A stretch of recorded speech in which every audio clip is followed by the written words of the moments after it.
ಬುದ್ಧಿ ತಾ ಕರ್ಮವ ತಿದ್ದಲ್ಕೆ ಅಸದಳ. ಬುದ್ಧಿ ಬಲಶಾಲಿಯೇನ ಬೇಡ, ಕರ್ಮ ತಾ ಗುದ್ದಿ ಕೊಲ್ಲುವುದು ಸರ್ವಜ್ಞ. ಸರ್ವಜ್ಞನ ಈ ವಚನವು ಮನುಷ್ಯನ ಬುದ್ಧಿಶಕ್ತಿ ಮತ್ತು ಹಣೆಬರಹ ಅಥವಾ ಕರ್ಮ ಇವುಗಳ ನಡುವಿನ ಸಂಘರ್ಷವನ್ನು ಅತ್ಯಂತ ಮಾರ್ಮಿಕವಾಗಿ ವಿವರಿಸುತ್ತದೆ.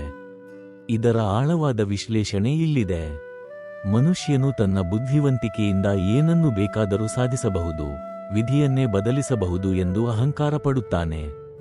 ಆದರೆ ಸರ್ವಜ್ಞನು ಹೇಳುವಂತೆ ಮನುಷ್ಯನ ಬುದ್ಧಿ ಎಷ್ಟು ಚುರುಕಾಗಿದ್ದರೂ ಅದು ಕರ್ಮವನ್ನು ತಿದ್ದಲು ಅಥವಾ ಬದಲಿಸಲು ಅಸದಳ, ಅಂದರೆ ಅಸಮರ್ಥವಾಗಿದೆ.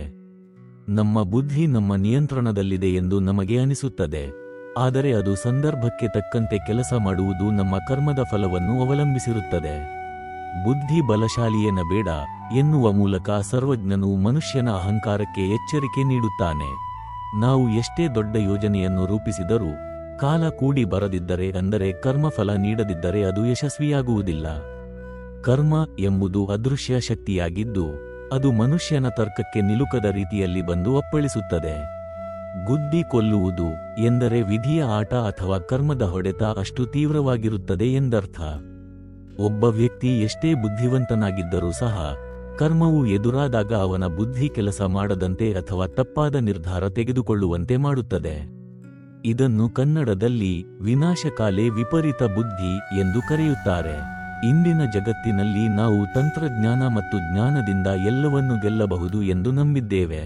ಆದರೆ ಪ್ರಕೃತಿ ವಿಕೋಪಗಳು, ಆಕಸ್ಮಿಕ ಸಾವು ನೋವುಗಳು ಅಥವಾ ಅನಿರೀಕ್ಷಿತ ಸೋಲುಗಳು ಎದುರಾದಾಗ ನಮ್ಮ ಬುದ್ಧಿವಂತಿಕೆ ನಿಸ್ಸಹಾಯಕವಾಗುತ್ತದೆ.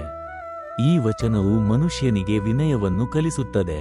ನಮ್ಮ ಸಾಧನೆಗಳ ಬಗ್ಗೆ ಅಹಂಕಾರ ಪಡದೆ, ಜೀವನದಲ್ಲಿ ಏರಿಳಿತಗಳು ಬಂದಾಗ ಅದು ಕರ್ಮದ ಫಲ ಎಂದು ಸ್ವೀಕರಿಸುವ ಮನೋಭಾವವನ್ನು ಹೊಂದಿರಬೇಕು ಎಂದು ಸರ್ವಜ್ಞನು ಬೋಧಿಸುತ್ತಾನೆ. ಸಂಕ್ಷಿಪ್ತವಾಗಿ ಹೇಳುವುದಾದರೆ, ಮನುಷ್ಯ ಎಷ್ಟೇ ಜಾಣನಿದ್ದರೂ ವಿಧಿಯ ಆಟದ ಮುಂದೆ ಅವನ ಆಟ ನಡೆಯದು.